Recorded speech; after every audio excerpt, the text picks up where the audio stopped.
Alright, so welcome to lesson 5. As usual, I create a new file, and first of all, go ahead and save it as um, lesson 5 and ensure that it's HTML.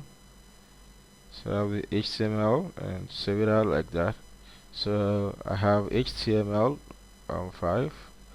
So I call this lesson 5, and we want to working with table. Alright, so we want to work with table on in HTML. Alright, so very simple. We go straight into our body tag, and the table is created with what we call a table tag. Alright, so table tag, our table could have three sections: the head, the body, and the footer. Alright, so most of the time you see that your table will have the header. Like if you want to create something like serial number 1 2 3 4 5 6 7 8 9 10, we want to have names, we have various names like that. So the at the top we have SN, which is serial number, we have the names, we have email addresses, we have phone numbers. That will be the head of the table, and then the content of the table will be like the serial number, like we have 1 2 3, the names, the various names like Kenny, like jobs, like wars, and all of that. And then in the footer part we want to have something similar to what we've got on the head section. So table has got header, body, and also footer. So here we have what we call T head, so that's table head, or you have it as th. So, and you have what we call T body, that's the table body. This is where you have the content of the table. And then you have T foot.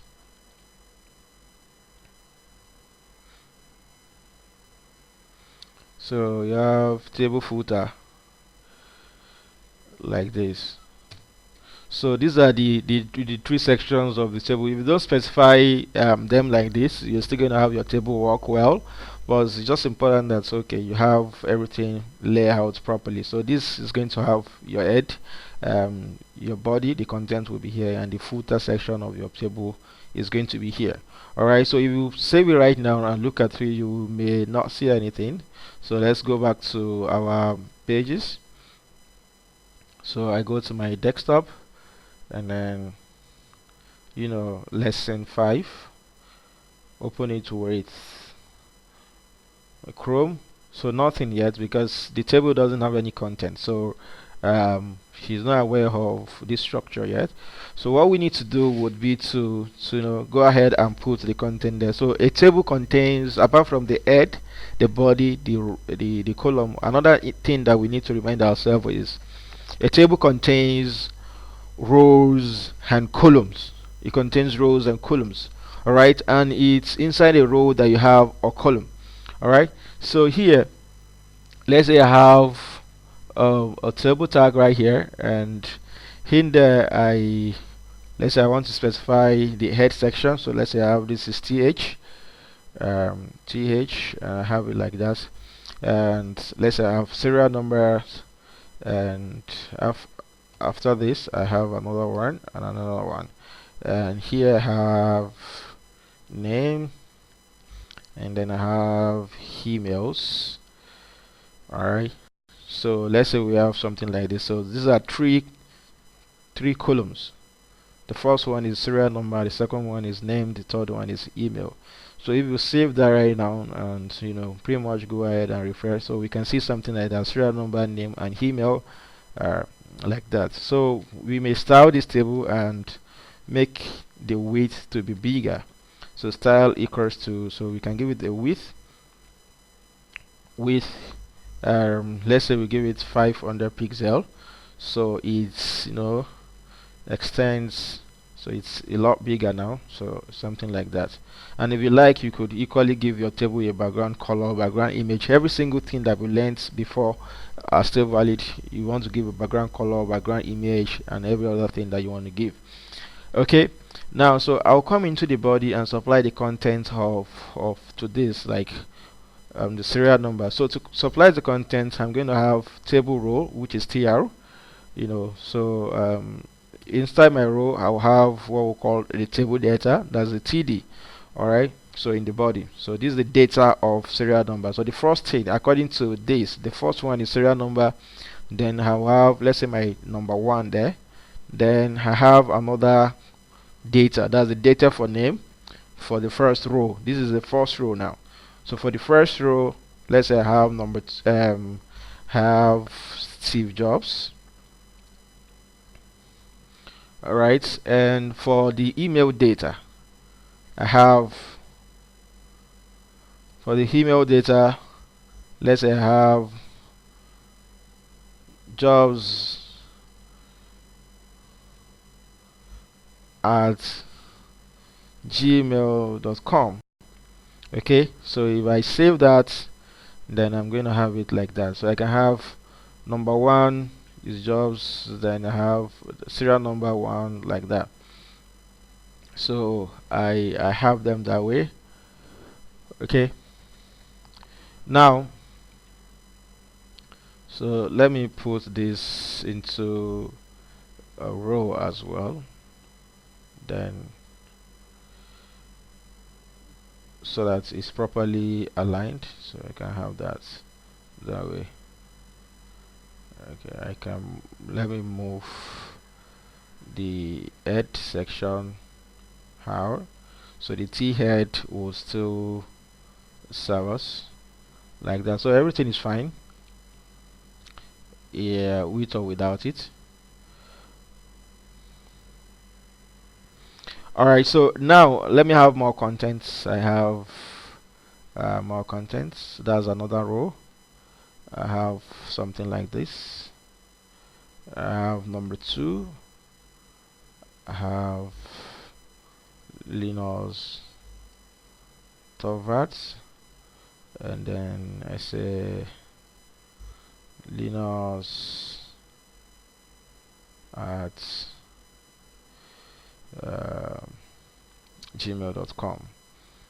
So if I have something like that, so I have another record like that. So you notice that this table doesn't have a border. So if you want it to have a border, so we can separate which row from rows and column from columns.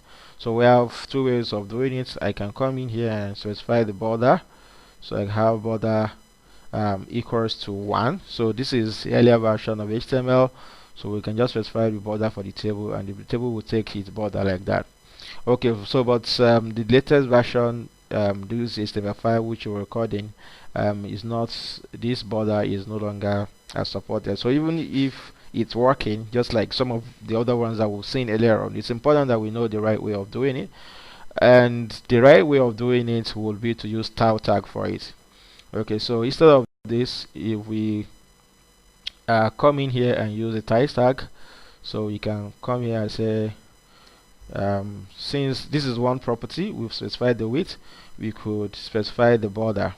Alright, so when we specify the border, you specify the thickness of the border, how thick you want it to be. So let's say we want it to be 2 pixel space, and then we want it to be solid. We can have it solid, and then we want the color of it. So the first thing you're specifying will be the thickness of the border, the type of border that it is, and then the color of that border. Alright, so if you want let's say color, you want it to be color blue, for instance. So if we save that, we would see that this has changed. Alright, from where, so that's the border for the entire table. So each row can have its own border as well. So, and later on we're going to be having a centralized styling that is applied to everything together, instead of us to come in here and style the head separate, style the body separate, and style individually separate.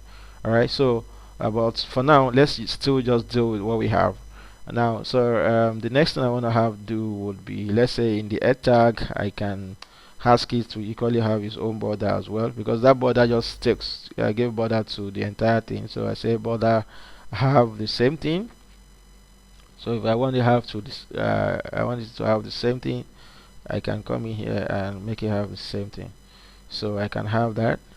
So equally we can just have this copied for the body tag equally has borders, and like that. So and the table data, each of these table data will have various styling. So it's pretty much, a stress. So we have to centralize. So if we have something like this, so you can have that particular and having a border, and then others not having. So like that. So for now, before we do the CSS the right way, I'm going to use this border. So border equals to, let's say, 2 pixels for instance, or 2. So everything has border, like that. So later on we're going to have, I don't want to type all these styles into the various the columns. So we'll see how you can centralize it and it applies to all of them at once. Okay, so pretty much this is a table. We have the table header here, and then we have the table content. So we can have the table footer as well. So the table footer is pretty much going to be the same thing that you have in your head. So let's say I have something like this in my footer.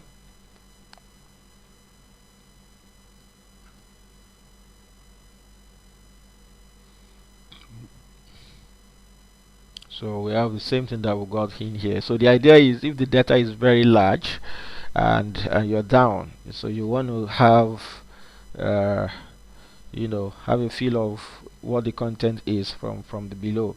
So we can have that. Let's create more content. So we have another content. We can have this to be 3. So, and this can be let's say Steve Wozniak. Okay, so I can have was at apple.com. So the list can continue that way, and you can have them that way. So you can just fill it up to 20 yourself. So the next thing I want to introduce us to is spanning. So take for instance, if you want this row, this entire table to, we want it to be padded. We want a space between this div and its container. So we want it padded. So we can come in here. We have what we call cell padding equals to, so let's say cell padding equals to 5. So cells for the entire table. So if we refresh that, we can see the table is increased.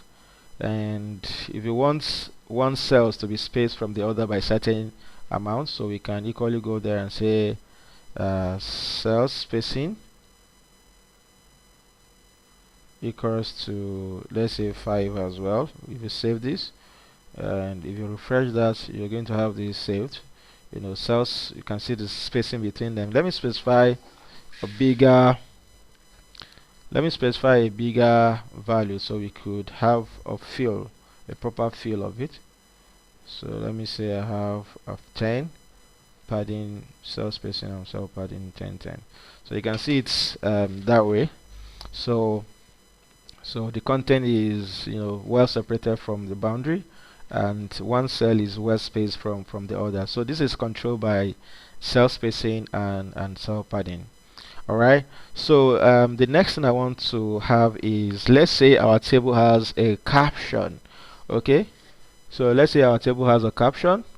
So we can have something like a caption somewhere here.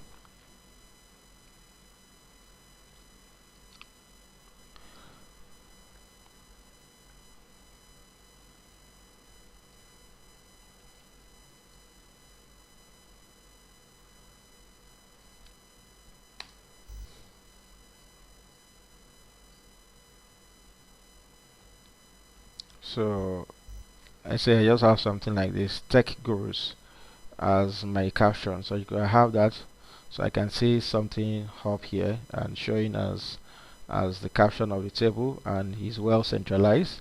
Okay, so if you want it to be a heading tag, you can make it a heading tag. We've done that earlier on. Just wrap whatever heading that you want to use around it, h1, h2, h3, and like that. So this is the title, like a caption of your page. So beyond capturing, is sometimes you want to, let's say we have spanning, like a row, one row, one cell is matched with another cell. So instead of just the normal way like this, we have them matched like that. So that's what we call spanning. All right. So let's say we create another row, and in this row now we have our number 4.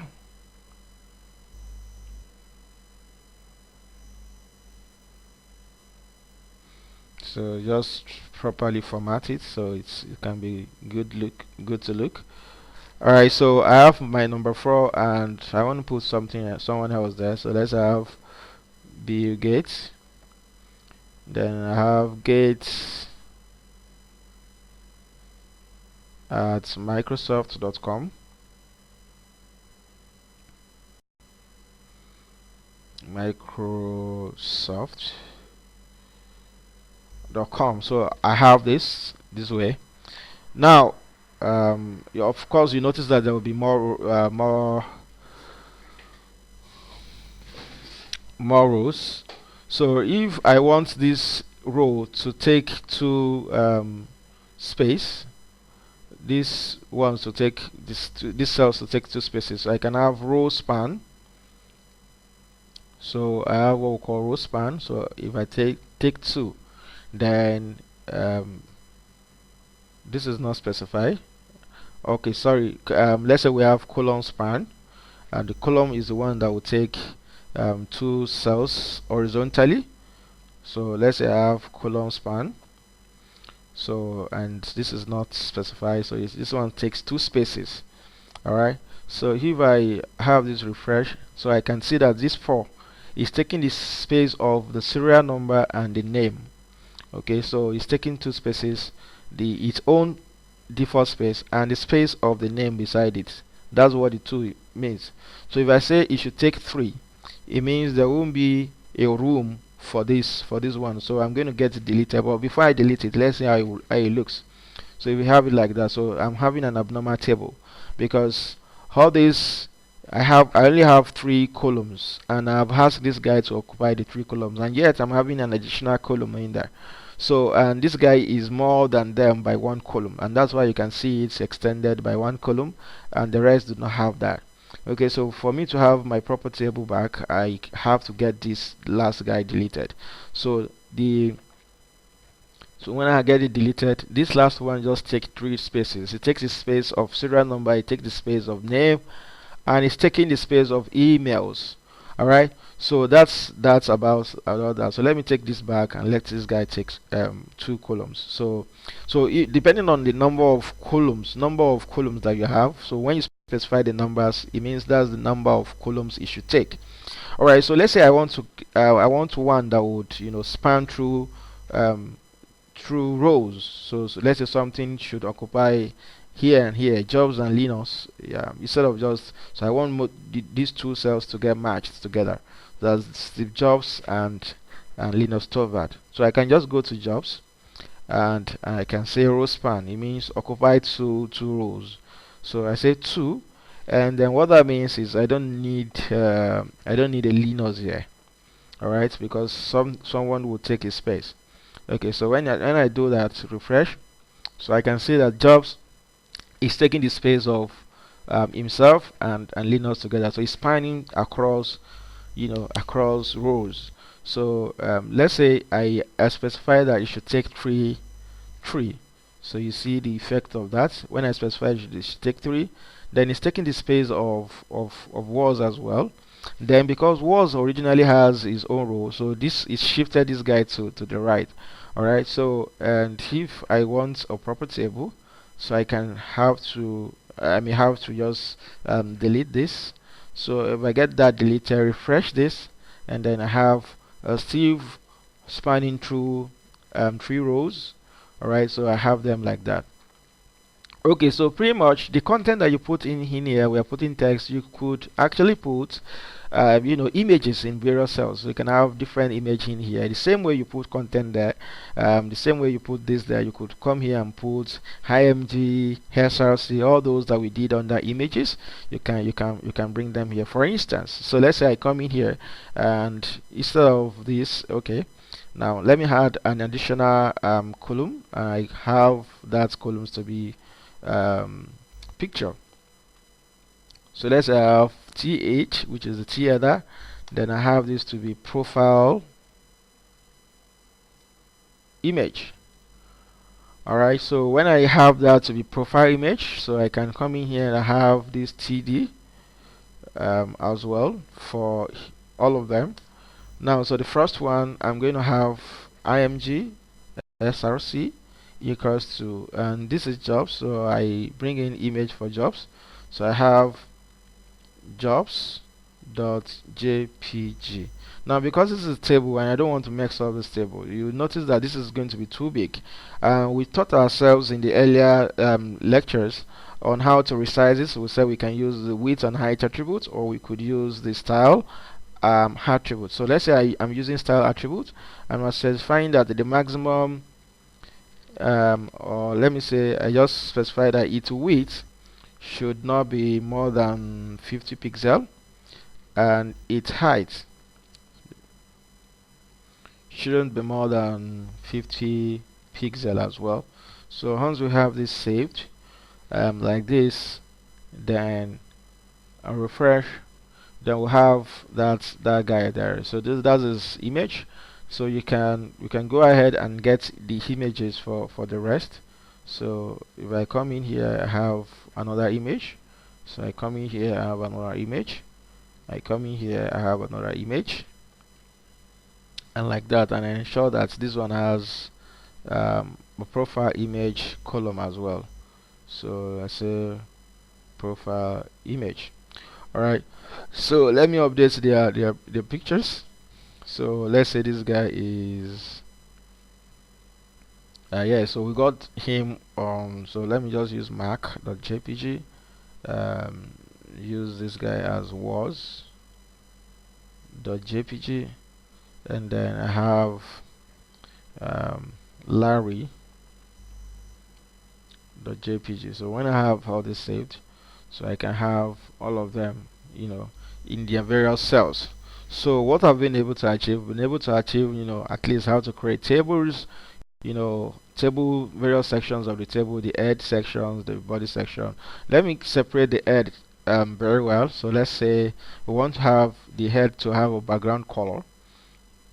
So we can give the head a background color of say a certain color. Let's say okay, let me use another color. Let me say blue. This kind of blue violet. Okay, something like this. So it's a bit distinct from the rest, so we can have them like that. So because this color is not showing properly, I may want to change it to white. So I go in there and say color white. So it means, what I'm saying is the font color should be white. We've done this earlier on, we changed the font color.